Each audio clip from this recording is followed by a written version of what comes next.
বিয়ের প্রথম রাতেই নিজের স্বামীর সাথে অন্য একটি মেয়ের ঘনিষ্ঠ ছবির দর্শন, সেটা বোধহয় কোনো মেয়েরই কাম্য নয়। ইনকোর্স পরীক্ষা শেষ করেই হলুদের অনুষ্ঠানে বসেছিল শ্যামা, আর তার পরের দিন বিয়ের আসরে। অথচ ভাগ্য কিনা তার কপালেই অবহেলায় রেখেছিল। কিছু সময় পূর্বেই সে জানল তার স্বামী নামক মানুষটির অন্যত্র সম্পর্ক ছিল। সেই মেয়ের জন্য প্রাণ যায় যায় অবস্থা। অথচ বাবা মায়ের জোরাজুরিতে বিয়ে করতে বাধ্য হয়েছে। এখন সে ডিভোর্সের বিষয়ে আলোচনা করতে বসেছে। প্রেমিকার সাথে ঘনিষ্ঠ ছবি দেখানোর পাশাপাশি কিভাবে এই পুতুলের সংসারটা সবার সামনে ভালো দেখাতে হবে সেই নিয়েই চলছে তার আলোচনা। স্বাভাবিকভাবে শ্যামা একটা ঘোরের মধ্যে ডুবে গিয়েছিল, আর তার ঘোর ভাঙাতে হাতখানা স্পর্শ করলো জাবির নামের শেষ দিকে বীর। শব্দটা শোনালেও প্রকৃত অর্থে মানুষটাকে কাপুরুষই মনে হলো শ্যামার। ওর চোখে মুখে স্পষ্ট বিরক্তি। সেটা বুঝতে পেরে হাত সরিয়ে নিয়ে জাবির বলল, উফ সরি। শুরুতেই কিছু বলল না শ্যামা। ও আসলে বুঝতে পারছে না এই মুহূর্তে কেমন আচরণ করা উচিত। জাবির বোধহয় একটু অস্বস্তির মাঝেই পড়ল। কিছুটা দোটানা থাকলেও পুনরায় কথা বলতে কার্পণ্য করল না। শ্যামা, তুমি বুঝেছো আমি কি বলেছি? শান্ত কণ্ঠে শুধালো জাবির, যেন খুব সহজ একটা প্রশ্ন। শ্যামা পড়ল বিপাকে। এই মুহূর্তে তার কান্না করার কথা থাকলেও সে কাঁদছে না, এমনকি ভেতর থেকে তেমন কোনো অনুভূতিও আসছে না। শ্যামা, আর ইউ ওকে? হাতখানা এবার স্পর্শ করেনি জাবির, না ছুঁয়েই বলেছে। শ্যামা পাশ ফিরে চাইল, দেখলো জাবির নামে ছেলেটাকে। এর পূর্বেও একবার দেখা হয়েছিল তাদের, কথা হয়েছিল সামান্য। সেটাকে গভীর কোনো পরিচয় হওয়া বলে না, তবু অল্প কথাতেই শ্যামার মনে হয়েছিল ছেলেটার হাসি সুন্দর, কথা বলার ধরনও সুন্দর। অথচ এখন অসম্ভব বিরক্ত লাগছে। ও শান্ত চিত্তে কয়েকবার দম নিল, তারপর বলল, এখন তুমি কি চাও জাবির? আমি সুন্দর একটা সংসার অভিনয় করি? আসলে তেমনটা বলিনি। তবে কি বলেছো? ইউ নো হোয়াট, আমি ইনকোর্স পরীক্ষা দিয়ে এসে 2 মিনিট সময়ও পাইনি। হলুদের জন্য সেজে গুজে বসতে হয়েছিল, আর এখন কি না এসব বলছো? এই মুহূর্তে জাবিরের মুখশ্রী থমথমে দেখালো। শ্যামা সত্যিই মহাবিরক্ত। এই সময়টা বিয়ে করার কোনো ইচ্ছেই ছিল না তার। নেহাতি বাবার মুখের দিকে চেয়ে পাত্রপক্ষের সামনে বসেছিল। ছেলেটা দেখতে ভালো, পরিবার ভালো, ভালো একটা জবও করে। এত সব ভালোর মাঝে খারাপ কিছু খুঁজে পাচ্ছিল না শ্যামা। যেহেতু অন্যত্র তার কোনো সম্পর্কও নেই, তাই বিয়েটা করতে বাধ্যই হয়েছে। আর এখন কি না ছেলেটা অন্য সুর গাইছে। ও ভেতরে ভেতরে হতাশ হলো, তবে নিজেকে বোঝালো রাগ করলেই সমাধান হবে না। ও আর চোখে চেয়ে দেখলো জাবিরের মুখ থমথমে। কতদিন চলবে এই সংসার সংসার খেলা? এবার যেন জাবিরের মুখশ্রীতে আলো এসে স্পর্শ করে গেল। ও চট করেই বলল, 1.5-2 বছরের মধ্যে সব ম্যানেজ করে ফেলবো, প্রমিস করছি। এই পর্যায়ে শ্যামা আর চোখে তাকালো। জাবির একটু আমতা আমতা করে বলল, না মানে তুমি বললে। ওকে আটকালো শ্যামা। গায়ে ভারী পোশাক, অসহ্য লাগছে, খোলার প্রয়োজন। শোনো, 1.5-2 বছর মানে কতদিন সেটা আইডিয়া আছে? 365। এর 2 গুণ করে দেখো। আমি এত সময় দিতে পারবো না। 1 বছরের মধ্যে এই ঝামেলা শেষ করবে। জাবির বুঝতে পারেনি শ্যামা এত সহজেই সব মেনে নেবে। ও হাসি হাসি মুখে এগিয়ে গেল। থ্যাংক ইউ শ্যামা, আমি 1 বছরের মাঝেই সব ঠিক করে নেব, প্রমিস করছি। ঠিক আছে, ওয়াশরুমটা কোন দিকে? এই পোশাকে অসহ্য লাগছে। হাসি হাসি মুখে ওয়াশরুম দেখিয়ে দিল জাবির। লাগেজ থেকে সালোয়ার কামিজ নিয়ে সেদিকে এগোলো শ্যামা। তারপর পুরো 10 মিনিট পর বেরিয়ে এলো। একদম শাওয়ার নিয়েই এসেছে। ও যখন বের হলো তখন জাবির ফোনে ব্যস্ত। কথার ধরনে বোঝাই যাচ্ছে ওটা প্রেমিকাই। শ্যামার আগ্রহ হলো না, ও বরং তোয়ালে দিয়ে ভালো মতন চুলগুলো মুছে নিচ্ছে। সেই সাথে ভেবে নিচ্ছে সামনের দিনগুলোর কথা। সামনেই তার ফাইনাল পরীক্ষা।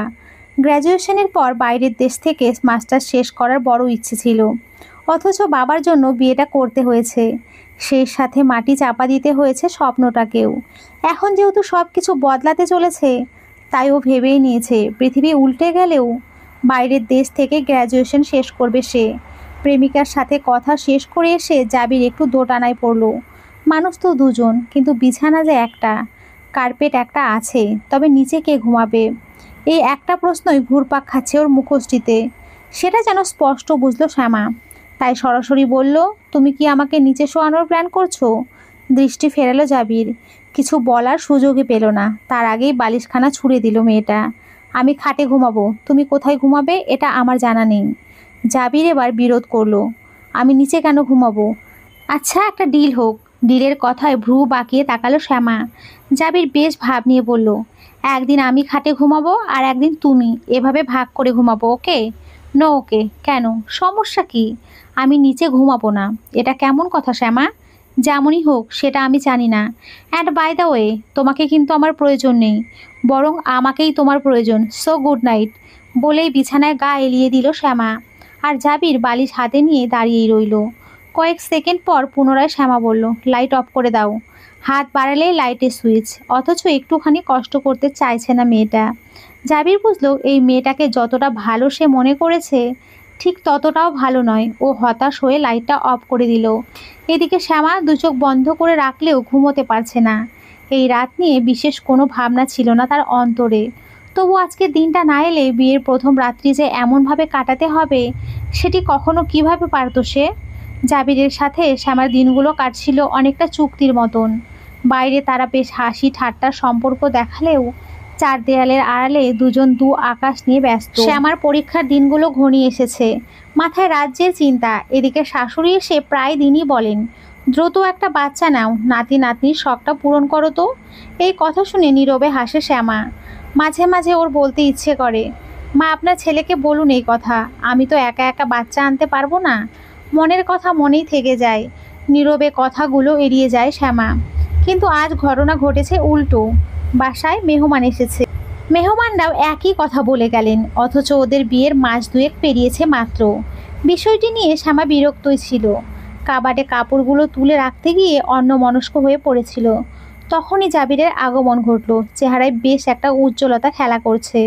দারুণ একটা বিষয় ঘটেছে আজ। শ্যামার ধ্যান ফেরে। ও ফিরে তাকায়, কাপড়গুলো সব তুলে রেখে কাবাড বন্ধ করে দেয়। কি এমন ঘটল শুনি? নুজহাত আজ দেশে ফিরেছে, ওর সাথে দেখা হলো। নুজহাত অর্থাৎ জাবিরের প্রেমিকা। মেয়েটি সম্পর্কে অনেক কথা শুনেছে শ্যামা। দুজনের সম্পর্ক অনেক বছর ধরে। তবে সমস্যাটি হলো নুজহাতের পরিবার ভালো না। এদিকে জাবিরের পরিবার বেশ সুশীল সম্মানিত। কোনোভাবেই সম্পর্কটি মেনে নেবে না তারা। শ্যামাকে বিয়ে করার সিদ্ধান্তটা ছিল হুট করেই, এক অদ্ভুত চিন্তা থেকে। ডিভোর্স হলে স্বাভাবিকভাবেই জাবিরের একটা খুঁত তৈরি হবে। কোনো অবিবাহিত মেয়ে জাবিরকে তখন বিয়ে করতে চাইবে না। সেই সময়েই জাবির নুজহাতকে এনে দাঁড় করাবে। অবিবাহিত মেয়ে পেয়ে পরিবারের মানুষগুলো নরম হবে। এইসব অদ্ভুত যুক্তি খেলার কথা শুনে শ্যামার বড় হাসি পেয়েছিল। সেই সাথে কিছুটা মন খারাপও হয়েছিল। বলতে ইচ্ছে করছিল, জাবির তুমি ভয়ানক খারাপ, স্বার্থপর কাপুরুষ একটা। কিন্তু এই কথাটিও বলা হয়নি। নরম হৃদয়ে শ্যামা শুধু গল্পগুলো শুনে গিয়েছিল। আর জাবির বলে গিয়েছিল অলসীনভাবে, কোনো দ্বিধা ছাড়াই। অদ্ভুত লাগে সব কিছু। নিজের জীবনটা নিয়ে শ্যামার অভিযোগ নেই। ও শুধু নিজের চেষ্টায় কিছু করে দেখাতে চায়। জাবির একাই বকবক করে নুজহাতের সাথে দেখা হওয়ার সমস্ত ঘটনা জানালো। একসাথে লাঞ্চ, হাত ধরে ঘোরা, এমনকি শেষবেলায় চুমু খাওয়া, সবটা বর্ণনা করে চলল। আর শ্যামা বরাবরের মতোই নীরবে শুনল। সবটা বলা শেষ হলে শ্যামা বলল, কদিন বাদে আমার পরীক্ষা শুরু হবে। সবগুলো পরীক্ষা বাবার বাসায় থেকে দিতে চাই। ম্যানেজ করার দায়িত্ব তোমার। জাবির একটু ভাবলো, তারপর বলল, কিন্তু শ্যামা, এটা তো অনেক দিনের বিষয়। তো আমি তো তোমার বউ নয় জাবির, যাকে তুমি মিস করবে। আর সেই জন্য আমিও এতদিন অন্য কোথাও থাকতে পারবো না। জাবিরের মুখশ্রী গম্ভীর হলো। এই মেয়েটাকে সে বুঝতে পারে না। এক এক সময় এক এক রূপ ধারণ করে। পরের দিন সকালে নাস্তার টেবিলে কথাটা তুলল জাবির। বলল, মা, শ্যামার তো পরীক্ষা শুরু হবে। এখানে থাকলে যাওয়া আসার সময়ও বেশি লাগবে। তাছাড়া বইপত্র, কমফোর্ট জোন সবই তো ওই বাড়িতেই। তাই বলছিলাম ও বরং বাসায় থেকে পরীক্ষাগুলো দিক। ভদ্রমহিলা ভ্রু কুঞ্চিত হলো। খাবার প্লেটে তুলে নিতে নিতে বললেন, মনে তো হচ্ছে সব ঠিক করে এসেছিস। আমার নিষেধ করাতে যাওয়া তো আটকাবে না। বিরোধ করলো শ্যামা। ও নরম সুরে বলল, সেটা নয় মা, আপনি বললে আমি অবশ্যই এখানে থাকবো। না মা, সেটার দরকার নেই। তুমি বরং পরীক্ষাটা দিয়েই আসো। আর তারপর আমার কথাটাও পূরণের চেষ্টা করো। এই কথার দ্বারা ভদ্র মহিলা কী বোঝালেন সেটা বোঝেনি জাবির। তবে ও চুপই রইল, কথা বাড়ালো না। নাস্তা শেষ করে ঘরে আসতেই শ্যামা বলল, উবার কল করো, আমি এখনই বের হব। এখনই? হ্যাঁ, সমস্যা কেন? সেটা না, তবে কিছু না, উবার কল করতে হবে। আমি দিয়ে আসবো। বাপরে, এত দরদ দেখাতে হবে না। উবার কল করলেই হবে। আমি তো বাচ্চা নয়। আজব তো, দরদ কোথায় দেখালাম? শ্যামা কিচ্ছু বলল না। আগে থেকেই ব্যাগপত্র গোছানো ছিল। তবু আরও একবার সব কিছু চেক করে নিল। এদিক ওর পেছন পেছন ঘুরঘুর করছে জাবির। বিষয়টা শ্যামাকে বিরক্ত করছে। ও এবার টান হয়ে দাঁড়ালো। কি সমস্যা? এমন করো কেন? সমস্যা কোথায়? আমি তোমাকে দিয়ে আসবো। ভুলে গেলে আমরা ভালো হাজব্যান্ড ওয়াইফ। শ্যামা হাসলো। ওর হাসি দেখে জাবির থমথমে সুরে বলল, হাসার মতো কিছু বলেছি? বলেছই তো, আমরা ভালো হাজব্যান্ড ওয়াইফ। এটা তো অভিনয় জাবির, এখানে ভালো খারাপের প্রশ্ন আসে কিভাবে? এবার জাবির চুপ করে রইল। শ্যামা ব্যাগ হাতে তুলে বলল, উবারে কল করো। আমি দিয়ে এলে কি সমস্যা? সমস্যা আছে। এত ভালো সম্পর্ক হুট করে কিভাবে খারাপ দেখাবো সবার সামনে? তাই আগে থেকেই একটু আধটু সন্দেহ তৈরি করতে হবে। এই কথার পর জাবির আর কিছু বলতে পারল না। শ্যামা নিজেই উবারকে কল করে নিল। যাওয়ার পূর্বে শুধু বলে গেল, রাস্তার সময় মা শেষে ইঙ্গিত দিয়ে বুঝিয়েছে একটা বাচ্চার কথা। তিনি নাতি নাতনির মুখ দেখতে চান যতটা দ্রুত সম্ভব। এটা সব সময় বলেন আমাকে। জাবিরের মাথায় আকাশ ভেঙে পড়ল যেন। ওর ভাষারা সব হারিয়ে গেছে। কি বলা উচিত সেটা বুঝতে না পেরে মৌন হয়ে রইল। এদিকে শ্যামা বেরিয়ে গেছে। আর কিছু বলতে ইচ্ছে করছে না তার। জাবিরের প্রতি মাঝে মাঝে ভয়ানক অভিমান হয়। ইচ্ছে করে চিৎকার করে বলতে, জাবির তুমি একটা অসহ্যকর। কিন্তু এরপর আর কিছু বলার মতন খুঁজে পায় না শ্যামা, শুধু দীর্ঘশ্বাস ফেলা ছাড়া। অথচ স্বার্থপর পুরুষ মানুষ কখনোই সেটা বোঝে না, বোঝার চেষ্টাও করে না, শুধু নিজের সুখের গল্পগুলো শোনায়। শ্যামাদের দোতলা বাড়ি শহরের শেষ মাথায় অনেক বছর ধরে মাথা তুলে দাঁড়িয়ে আছে এই বাড়িটা। আশেপাশে প্রায় সবগুলো বাড়ি ওদের বাসার থেকে কয়েক তলা উঁচু। এই নিয়ে কখনোই ওর অভিযোগ নেই, কারণ বাড়িটা মায়ের শখের ছিল। বেশ কয়েকটা দিন পর বাড়িতে প্রবেশ ঘটল ওর। এখানে কেমন মামা গন্ধ আছে। শ্যামা বুক ভরে সমীরণ টেনে নিতেই ভেতরের ঘর থেকে একটি কণ্ঠ ভেসে এলো। কে এলো রে? পরিচারিকা মেয়েটা বলল, শ্যামা আপামনি আসছে খালা। ভদ্র মহিলা এগিয়ে এলেন। শ্যামা নিজের ব্যাগখানা সোফার পাশে রেখে দিয়ে আরাম করে বসলো। তারপর আদেশ দিয়ে বলল, এক গ্লাস শীতল শরবত আনতে। ভদ্রমহিলা ওর বরাবর হয়ে বসলেন। কিছুটা ভ্রু কুঞ্চিত করে বললেন, এত বড় ব্যাগ নিয়ে এসেছিস কেন? অনেকগুলো দিন থাকবো। কদিন আগেই তো থেকে গেলি। এখন আবার পরীক্ষা শুরু হবে, সেই জন্য এসেছি। ওখান থেকে যাতায়াতের সমস্যা। ওহ, তাহলে আর কি বলবো। শ্বশুরবাড়ি থেকে কিছু বলেনি? না, জাবির ম্যানেজ করে দিয়েছে। তোর বাবা তো বাসায় নেই, কাজের জন্য শহরের বাইরে গেছে। আচ্ছা, আমি তাহলে ঘরে যাই। শরবতটা ওখানেই দিতে বলিও। এই কথা বলে প্রস্থান করলো শ্যামা। তার অস্থির লাগছে, ভেতরটা একটু বিশ্রাম চাইছে। এত সব চিন্তা তাকে উন্মাদ করে দেয়, ক্লান্ত লাগে খুব। এদিকে সোফায় বসে থাকা নারীটি বিড়বিড় করে বলল, অপয়া কোথাকার, বিয়ের পরও বাপের বাড়িতে এসে গেড়ে বসেছে। যদিও শ্যামা অনেকটা চলে এসেছিল, তবু কথাগুলো কানে এলো। তবে খুব একটা পাত্তা দিল না। পাত্তা দিয়েই বা কী হবে? এই নারীটির সাথে মুখ লাগাতে ইচ্ছে করে না যে। আসলে সৎমা শব্দটি বড়ই অদ্ভুত। যতই চেষ্টা করা হোক না কেন, কোনোভাবেই সর্বোচ্চ আপন হওয়া যায় না। সময় যতই যাচ্ছে শ্যামা ততই ধৈর্য হারা হয়ে পড়ছে। ইদানিং জাবিরকে ওর ভীষণ অসহ্যকর লাগে। একটা মানুষের সাথে সারাক্ষণ থাকার পর দিন শেষে প্রাপ্তির খাতায় সম্পর্কটা শুধু ছেলে খেলা। এই খেলা খেলতে খেলতে শ্যামা বিরক্ত। বাবার বাড়ি থেকে পরীক্ষা শেষ করে এসে মনটা ভালোই ছিল। ওই বাড়িটায় সৎ মায়ের ছায়া থাকলেও কোথাও একটা নিজের মায়ের ঘ্রাণ স্পর্শ অনুভব করা যায়। বাড়িটায় মা নেই, তবে কোথাও একটা মা আছে। সব কিছু ভালোই ছিল। পরীক্ষা শেষ করে আসার পর জাবিরের সাথে দুটো দিন দারুণ কেটেছিল। সেই দিন দুটো শ্যামার হৃদয়ে অন্যরকম অনুভূতি ধরা দিয়েছিল। অথচ তার পরের দিনই কিনা নুজহাতের নামের মেয়েটির সাথে এক সপ্তাহে ট্যুরে গেল জাবির। বাসায় বলেছে অফিস ট্যুর, তবে শ্যামা তো জানে কোনো অফিস ট্যুর নয়, ওটা তাদের ব্যক্তিগত ট্যুর। সেদিন শ্যামার খুব রাগ হয়েছিল। ইচ্ছে করেছিল জাবিরের গলা চেপে ধরতে। এই ছেলেটা এমন কেন? শ্যামা আজও বোঝে না। ভীষণ মন খারাপ নিয়ে ওয়াজ বসেছিল বারান্দায়। সে সময় জাবিরের মায়ের গলাটা শোনা গেল। শ্যামা, শ্যামা, কোথায় তুমি? সারাদিন কী যে করো? বলতে বলতে কক্ষে প্রবেশ করেছেন তিনি। শ্যামার ধ্যান ফিরল। ও অলস ভঙ্গিতে উঠে আসতেই ভদ্রমহিলা বললেন, সারাক্ষণ ঘরের এক কোণে বসে থাকলে চলবে? আমার ছেলে কটা দিনই তো হলো অফিস ট্যুরে গিয়েছে, এরই মধ্যে চেহারার এমন হাল করে বসে আছো। এত স্বামী পাগল কিন্তু ভালো না। কথাটা শেষ করে তিনি দীর্ঘ নিঃশ্বাস ফেলেন। হাতে বড় একটা ব্যাগ, কোমরের ব্যথাটা বেড়েছে বিধায় সেখানে হাত রাখলেন।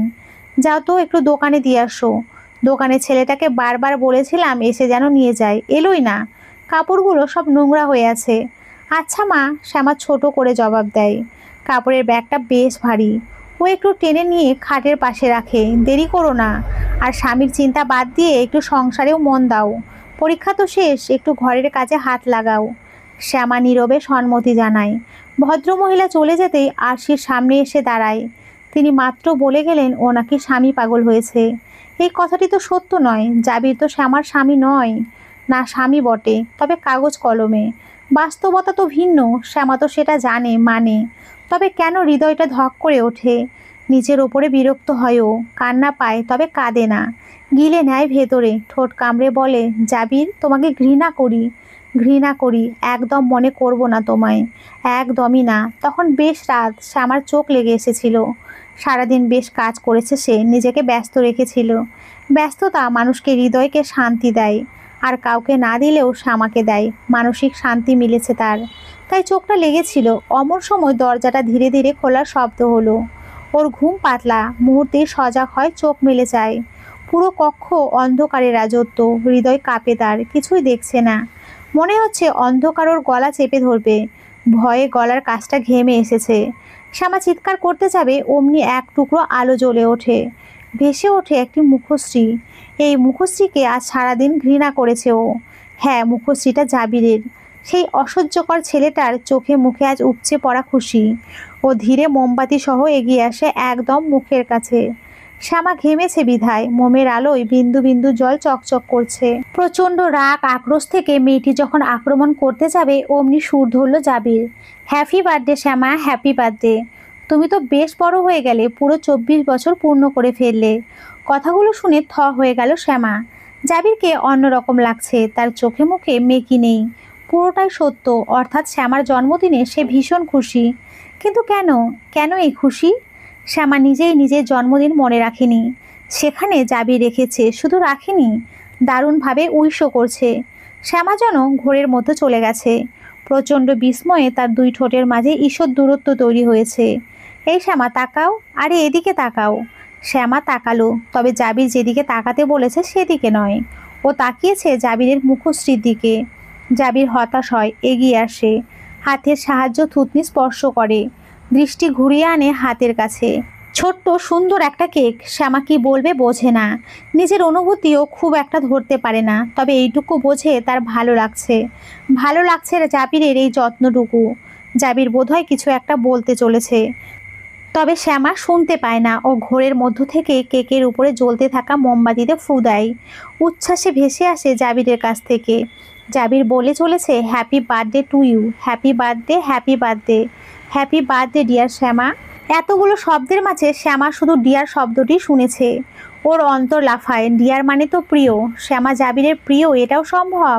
শ্যামা দ্বিধায় পড়ে, মাথার উপরে ঢেউ ভেঙে লুটপাট চালায়। এক টুকরো কেক মুখের সামনে এনে দেয় জাবিরের। শ্যামা কয়েক সেকেন্ড চুপ থাকে, তারপর সেই কেকটুকু মুখে তুলে নেয়। চোখ দুটোয় আনন্দের দল নাচতে শুরু করেছে। শ্যামা খুশি খুশি মনে বলে, তুমি ফিরবে জানাওনি কেন? সারপ্রাইজ দিতে চেয়েছিলাম। সারপ্রাইজ? জাবিরের মতন পাষাণ ছেলেটা শ্যামাকে সারপ্রাইজ দিতে এসেছে, অথচ শ্যামা কিনা আজ সারাদিন ছেলেটাকে ঘৃণা করেছে। না, ঠিক হয়নি, একদমই হয়নি।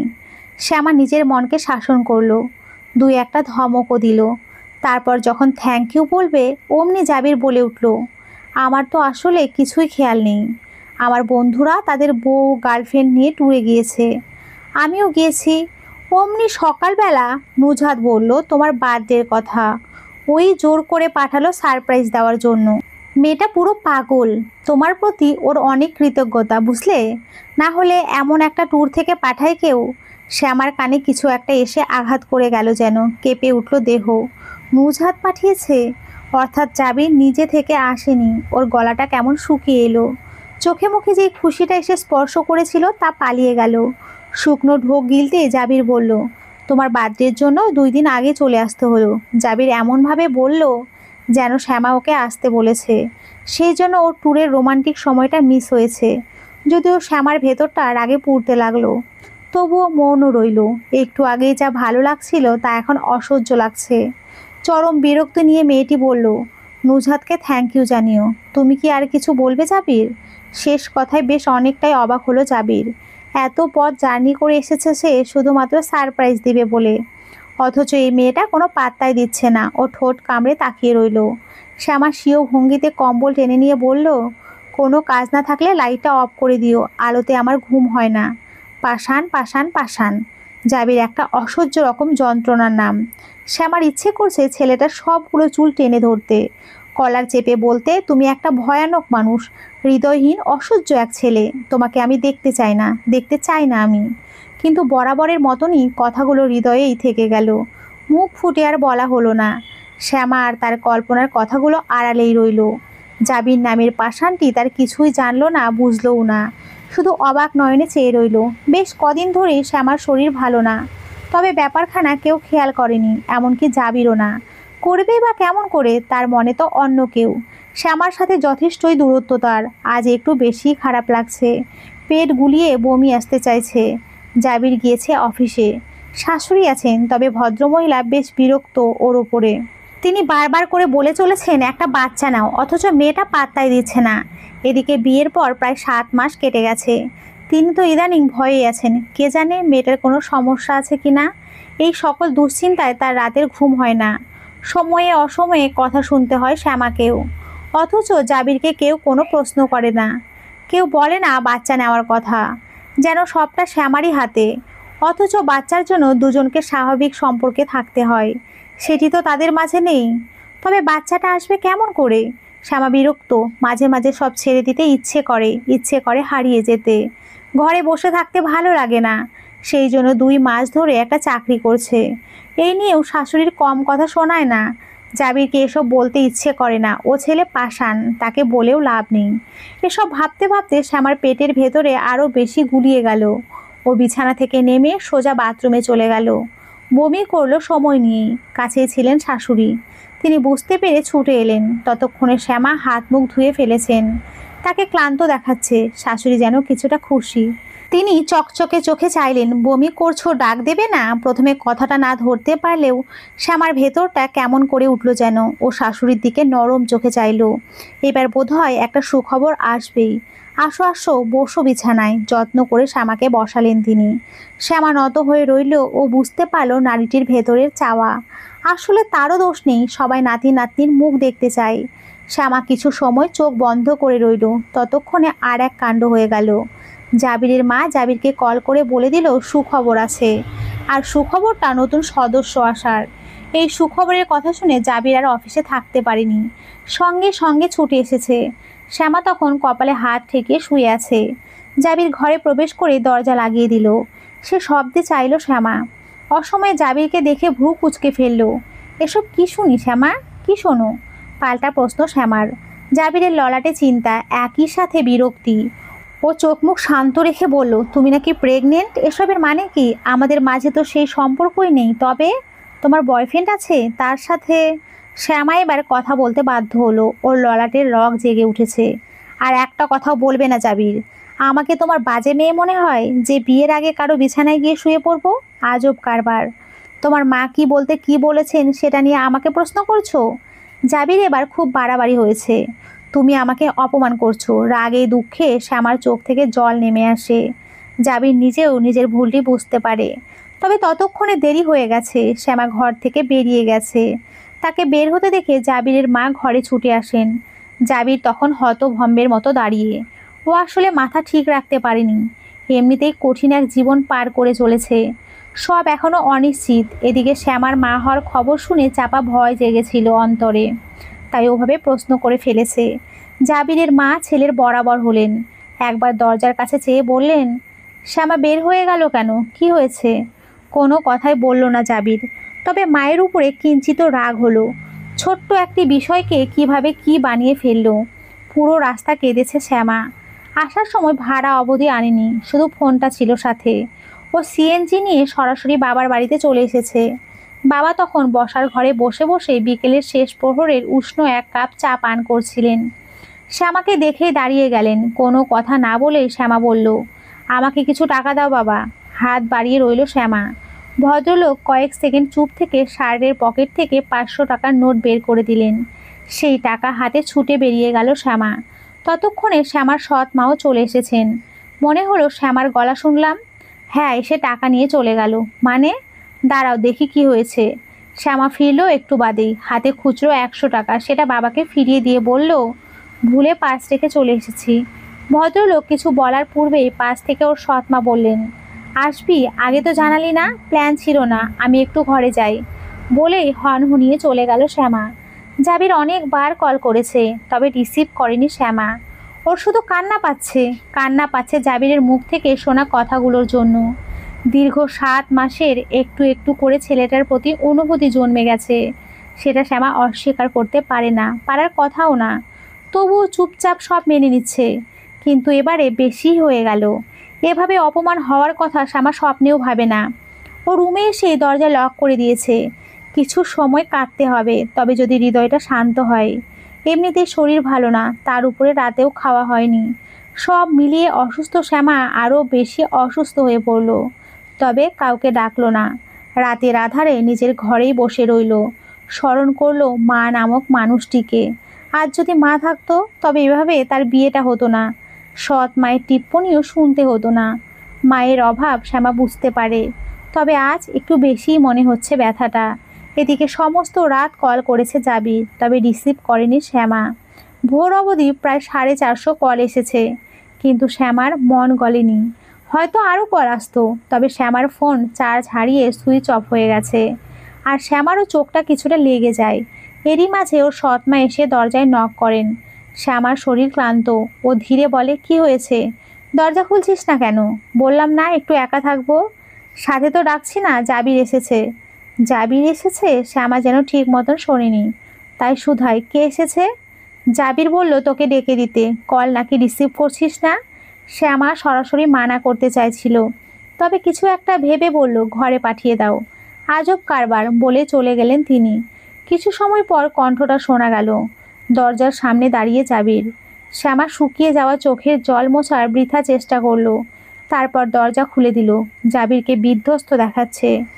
সমস্ত রাজ্যে ঘুমায়নি তা তার চেহারায় ছাপ ফেলেছে। কয়েক মুহূর্তের নীরবতা, তারপর মৌন ভেঙে জাবির বলল, শ্যামা আমি আসলে সরি। জবাবে শ্যামা বলল, আমার ডিভোর্স চাই জাবির। জবাবটা যে এমন হবে তা আশা করেনি জাবির। ও এক মুহূর্তের জন্য থমকে যায়। শ্যামা অন্য পাশে ঘুরে বলে, ডিভোর্সের ব্যবস্থা করো। জাবির কথা বলে না, কি বলবে বুঝতেও পারে না। মৌন থাকে। শ্যামা ঘুরে তাকায়। জাবিরের মুখোমুখি হয়, দুজনের দৃষ্টি মিশে যায়। নরম সুরে শ্যামা পুনরায় বলে, এটাই সুযোগ আমাদের আলাদা হওয়ার। পরে আর সুযোগ হবে না। তুমি চিন্তা করো না, সব দোষ আমিই নেব। তুমি শুধু সব ব্যবস্থা করো।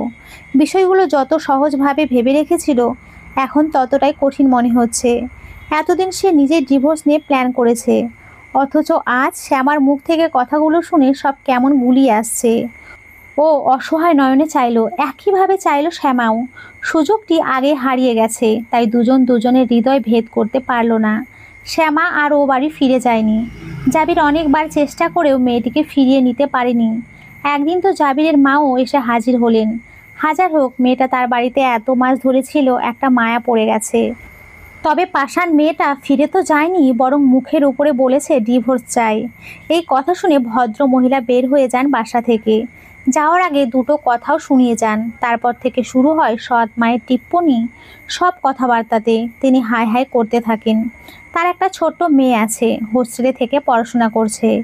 যদি শোনে বড় মেয়ে ডিভোর্স নিয়েছে, তবে ছোট মেয়েটার জন্য ভালো পাত্র পাবেন না। এসব কথা বলে বলে মুখের ফেনা তুলে ফেলেছেন তিনি। অন্যদিকে জাবির নিজের ভেতরের পরিবর্তন অনুভব করে। তার খুশি হওয়ার কথা, শ্যামা সব দোষ নিজের ঘাড়ে নিয়েছে, অথচ সে খুশি হতে পারছে না। অপরাধ বোধ হচ্ছে। আফসোস, এই অপরাধ বোধের কথা যদি আগে স্মরণ হতো, তবে মেয়েটি তার সাথে জড়াতোই না। নিজের কাজে নিজেই লজ্জিত জাবির। স্মরণ হয় সেই দিনটার কথা। মা যেদিন ছবি এনে দেখালেন মিষ্টি একটা মেয়ে, এক দেখাতেই পছন্দ হবার কথা। একবার যখন দেখা হলো, তখন বোঝা গেল ভারী চুপচাপ স্বভাবের ও। জাবির সেই অলক্ষণে বিকালবেলায় পুতুলের সংসারটা তৈরি করলো, অথচ একবারও মাথায় আসেনি এর পরে কি হবে। অথচ সে রিস্ক নিয়েছিল। শ্যামা চাইলেই সবটা সবাইকে জানিয়ে দিতে পারত।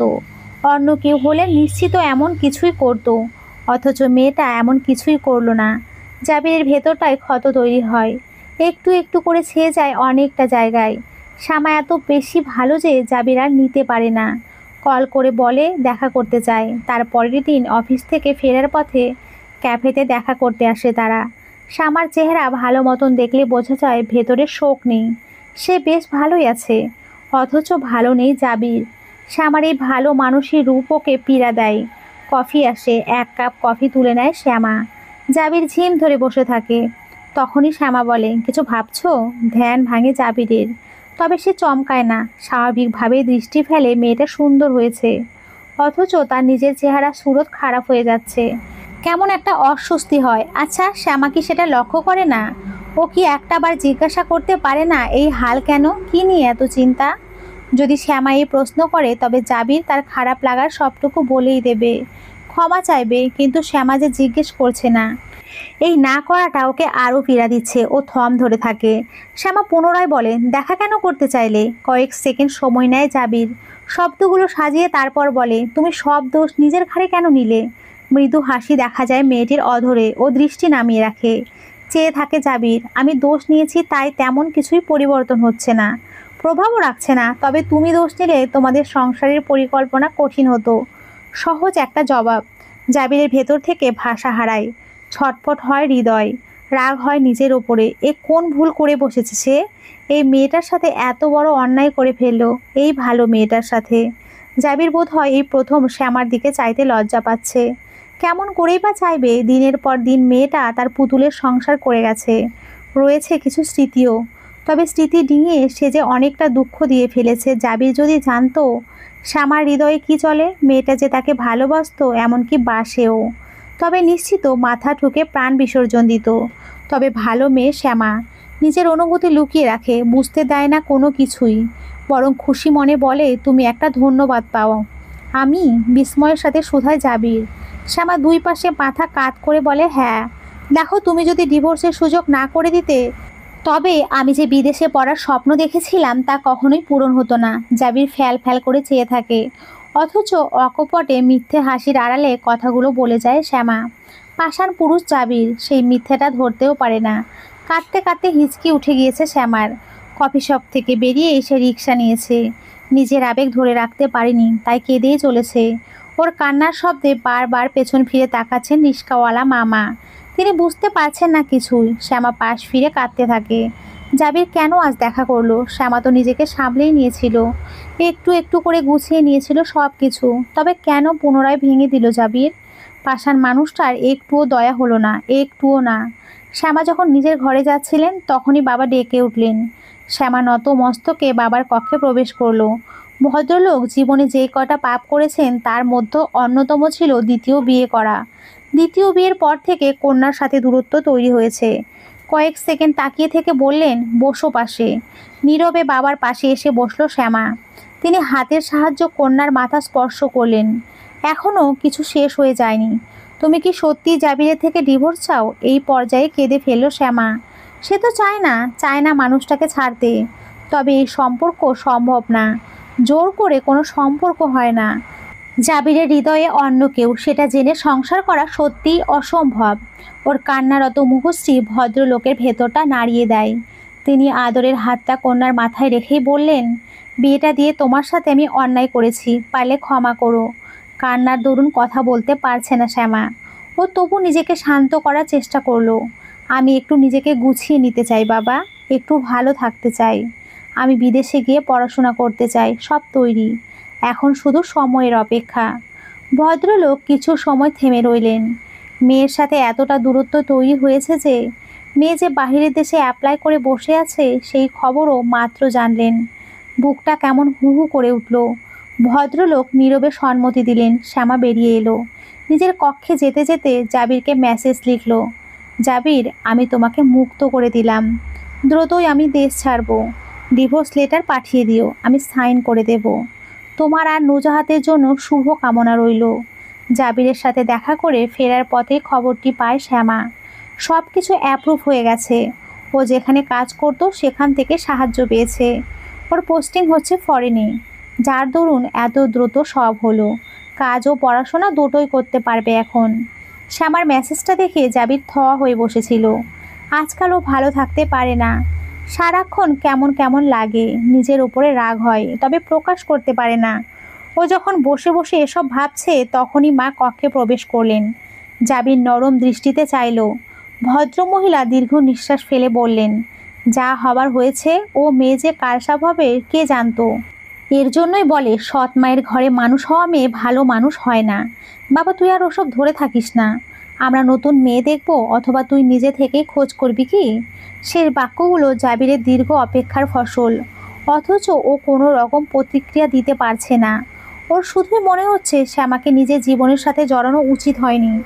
মেয়েটার সাথে ঝোঁকের বশে যে অন্যায় করেছে তার জন্য কোনো দিনও কি ক্ষমা পাবে সে? সময় অপেক্ষা করে না, চলে যায় নিজের গতিতে। চোখের পলকে 2টি সপ্তাহ পেরিয়ে গেল। এই 2 সপ্তাহ ভীষণ ব্যস্ততায় গেছে শ্যামার। সে তার অফিস থেকে নির্দিষ্ট পরিমাণ লোন নিয়ে পড়াশোনা করবে। সেটার প্রসেসিং শেষ করে তবেই বিদেশে পাড়ি দিতে চলেছে। যদিও বাবা টাকা দিতে চেয়েছিলেন, তবে শ্যামা নেয়নি। এর বড় একটি কারণ ওর সৎ মা। এতগুলো টাকা নিলে তিনি আরও অশান্তি করবেন। শ্যামা চায়নি এই শেষ বেলায় আর কোনো অশান্তি হোক। তাই তো বাবাকেও সাথে আসতে মানা করেছে। সে একাই এসেছে এয়ারপোর্টে। আজ শ্যামা দেশ ছাড়বে প্রিয় মানুষগুলো, প্রিয় স্মৃতিগুলো। সব থেকে বেশি মনে পড়ছে মাকে। তার মমতা দিয়ে গড়া বাড়িটার কথাও স্মরণ হচ্ছে। শ্যামা যখন এয়ারপোর্টের ভেতরে প্রবেশ করবে, অমনি পেছন থেকে একটি কণ্ঠ শোনা যায়। কণ্ঠের মালিককে চিনতে অসুবিধা হয় না শ্যামার। ও শুকনো ঢোক গিলে ঘুরে তাকায়। ছাই রঙা একটি শার্ট পরে এসেছে জাবির। ছেলেটা দেখতে ভীষণ সুন্দর, স্টাইলিশও, চোখে লাগার মতন। শ্যামা দাঁড়িয়ে দাঁড়িয়ে দেখে। শেষবার বলেই বোধ হয় এতটা মনোযোগ দিয়ে দেখে। এদিকে জাবির ছুটে আসায় হাঁপিয়ে গেছে। ও যখন শুনলো আজ শ্যামা চলে যাবে, তখনই অফিস থেকে ছুটে এসেছে। ভেবেছিল দেখাটাও হবে না, তবে ভাগ্য সহায় হলো। জাবির সামনে এসে দাঁড়াতেই সুন্দর একটা ঘ্রাণ নাকে এসে ধরা দিল। ছেলেটা অভিযোগ করে বলল, বাহ চলে যাচ্ছ? একবার বললেও না। হেসে শ্যামা বলল, ভাবলাম চলে গিয়ে সারপ্রাইজ দেই। গোমরা মুখ করে রইল জাবির। শ্যামার হাত পা কিছুটা শীতল লাগছে। ও চায়নি শেষ বেলায় জাবিরের দর্শন হোক, তবে হয়েই গেল। একদিক থেকে অবশ্য ভালোই হয়েছে। এরপর তো আর দেখা হবে না তাদের। তোমার তো অফিস থাকার কথা, বলল শ্যামা অনেকটা যান্ত্রিকভাবে। জাবিরও বলল, সেখান থেকে এসেছি। কি দরকার ছিল বলো তো? শুধু শুধু কষ্ট করলে। এবার জাবির আর কথা বলে না, চুপ করে রয়। তার ভেতরটা প্রতিনিয়ত আন্দোলন করে, এই ভালো মেয়েটা দূরে সরে যাচ্ছে দূর দেশে। কথাটা মানতে কেমন কষ্ট হয়, অথচ এমন কিছু হওয়ার কথাই ছিল না। ও দীর্ঘ নিঃশ্বাস ফেলে। সেই নিঃশ্বাসে চারপাশ ভারী হয়। জাবির, ডাকে শ্যামা। ছেলেটার ধ্যান ভাঙে। ও চট করে পকেট থেকে একটা বক্স বের করে দেয়। শ্যামা শুধায়, কি? একটা ঘড়ি। ও মা, এটা আনতে গেলে কেন? শেষবার আমি তোমার একটা ঘড়ি ভেঙে ফেলেছিলাম, মনে আছে? হ্যাঁ, শ্যামার মনে আছে। জাবির তার খুব পছন্দের একটা ঘড়ি ভেঙে ফেলেছিল ভুলক্রমে। সেটা নিয়ে শ্যামা রাগও দেখিয়েছিল। আর জাবির ঠোঁট কামড়ে হেসেছিল। মধুর একটা স্মৃতি স্মরণ হতেই শ্যামার ভেতরটা শান্তিতে পরিপূর্ণ হয়। সেম মডেল পাইনি, তবে কাছাকাছি এনেছি, অপরাধীর মতন করে বলে জাবির। এতে শ্যামার অধরে মৃদু হাসি এসে ধরা দেয়। ও জাবিরের চোখ বরাবর তাকায়। থ্যাংক ইউ, এটা আমার খুব কাজে আসবে। তারপর আবারও নীরবতা। কেউ কথা বলে না। সময় যায় নিজ গতিতে। শ্যামার ভেতরটা উসকুস করছে। কান্নার দল চোখে এসে আটকেছে। ও এবার তাগাদা দিয়ে বলে, সময় হয়ে যাচ্ছে, আমি যাই। ভালো থেকো জাবির। ভালো থেকো তুমি।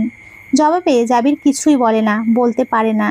চেয়ে থাকে সামনের দিকটায়, আর শ্যামা এগিয়ে যেতে থাকে নিজ গন্তব্যের দিকে। সেই সাথে বয়ে যায় অশ্রুর ধারা। ভেতরটা গুনগুন করে বলে, জাবির তুমি এক অসহ্য ভালো লাগার। তোমাকে ঘৃণা করি আমি। আফসোস, আফসোস, আফসোস। বোকা মেয়ে ঘৃণার মাঝেও পাষাণটাকে ভালোবেসেই গেল। অথচ প্রতিদান হিসেবে কিছুই জুটল না। জাবির শ্যামার জন্য আকাশ হতে চায়নি, তবে শ্যামা ভালোবেসে জাবিরের জন্য ঠিক আকাশই হয়ে গেল, দিয়ে গেল ভালোবাসার প্রতিদান। তো বন্ধুরা, আজকের এই গল্পটি এই পর্যন্তই। তোমরা সকলে খুব ভালো থেকো, সুস্থ থেকো। সকলকে অসংখ্য ধন্যবাদ। নমস্কার বন্ধুরা, খুব ভালো থেকো।